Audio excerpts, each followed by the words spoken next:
Tom, let's talk about some new gun laws. It's not like they're ever going to stop. There's even one that's set to go into effect on July 4th because, freedom and all. So what's happening out there in the world? Have you been keeping tabs on anything?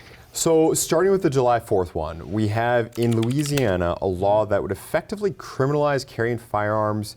Keeping in mind this is Louisiana. Like every place sells alcohol for consumption on site is my understanding. But that's exactly what they're criminalizing. You can no longer carry firearms to a premises that allows for on-site alcohol consumption. So keep in mind there's liquor licenses that allows stores and gas stations or whatever to have sales for off-site consumption. So you can buy it, carry it, leave. We're not talking about that. We're talking for on-site consumption. And I think this has something to do with what's going on down in the French Quarter and the apparent revival of New Orleans after the hurricane, things like that. So it would set up kind of a two-class system. This is going to impact New Orleans the most, and I don't think they're going the right direction with this. I mean, it's going to be something that people are going to have to obviously pay attention to. Let's be realistic. Bad guys don't follow laws, let alone gun laws. That's why they're bad guys. So we all know that all we're doing is disarming the victims here. Somebody who is the designated gun carrier, right? The DGC for their friend group. Who's going to be sober and make sure everybody's safe? No longer can happen. What else is going on out there? What have you been keeping an eye on? Well, we have, of course, a recent U.S. Supreme Court decision in the case of NRA, National Rifle Association versus VULO. This was a 9-0 decision that was authored by Justice Sotomayor. That's the same justice that has been on the wrong side of virtually every Second Amendment case that has come down the pipes since she has been sworn in. But she wrote the majority and unanimous decision striking down New York State. So here's what was going on. There was a regulator, VULO. She was the superintendent of all of these state of New York regulatory commissions. And I'm going low resolution on this.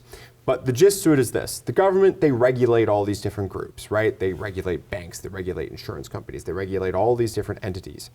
And basically, if you're one of those entities that does business in New York State, which I have to imagine most, virtually all of them probably do, that means that you are now open to all this New York State investigations, fines, penalties, you name it.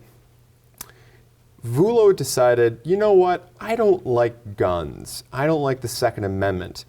And she went to at least one company, possibly more, but at least one company who was an insurance company who was looking at underwriting insurance policies for different Second Amendment groups, such as the NRA. And they said to this company, look, if you do business and if you underwrite insurance policies for pro-Second Amendment groups, you're basically going to be attracting some regulatory attention. You're basically going to be opening yourself. It's like straight out of a mafia movie. Yeah, like you cannot make this up. Yeah, this house is made of wood. It might burn. It might burn. You got to pay your insurance, So, right. So basically that's what she was doing. The NRA, and so they did. Everybody basically stopped doing business with the NRA. I mean, I'm sure not everybody, but many companies did. And then the NRA sued and said, look, you can't do this. Now here's the quick crash course in the law. The government and government agents, including superintendents and so forth, are of course allowed to have political positions. They are of course allowed to have political speech, political thoughts, all that kind of stuff, right? Anybody who's watched a White House news conference knows that there's a thick political spin put on with a trowel on everything, right?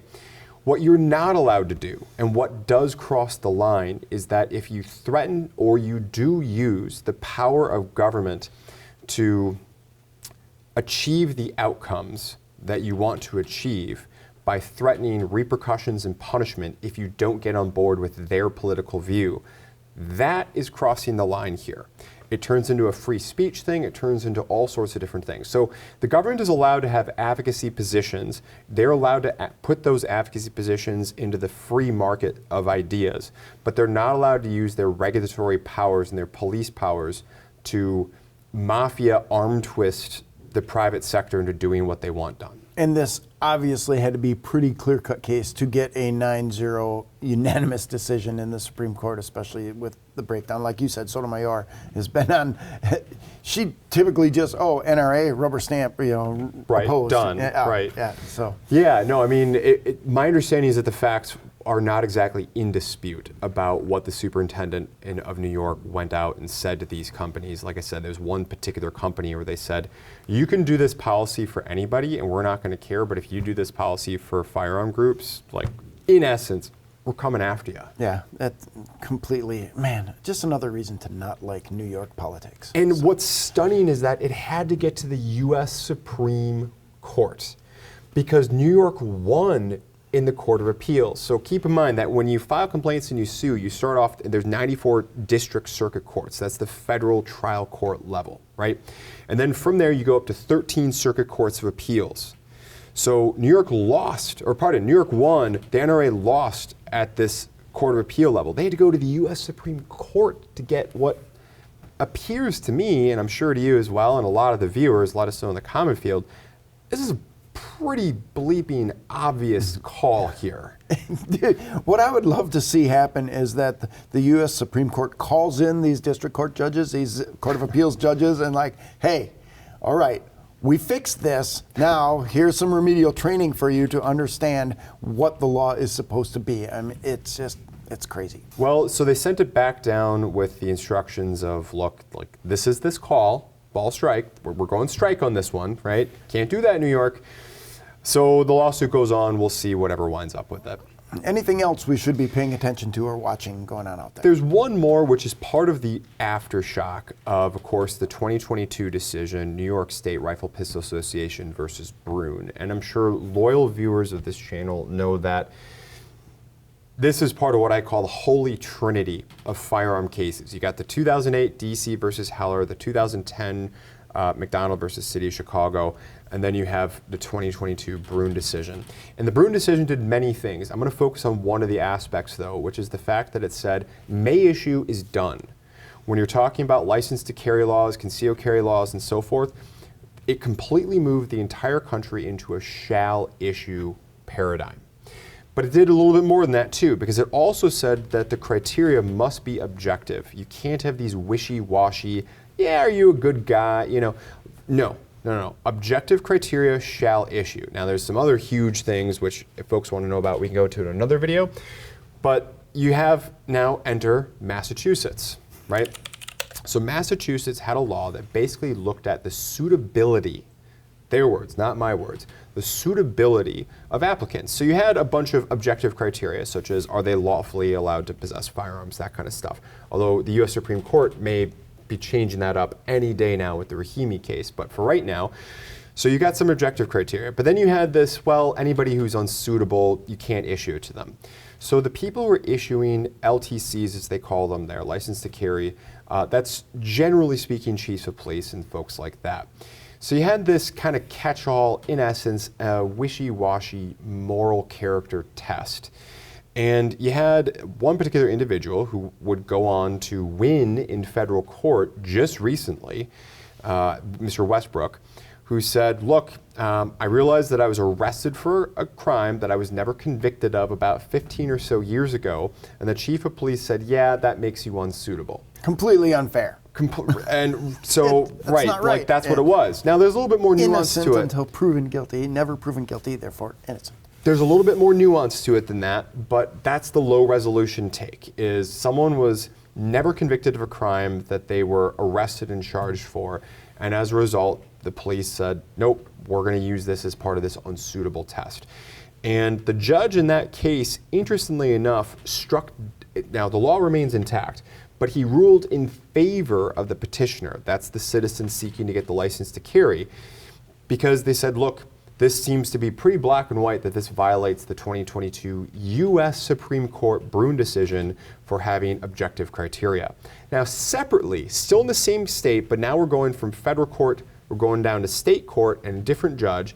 A different judge also ruled in favor of a petitioner dealing with the same law, but for an entirely different reason.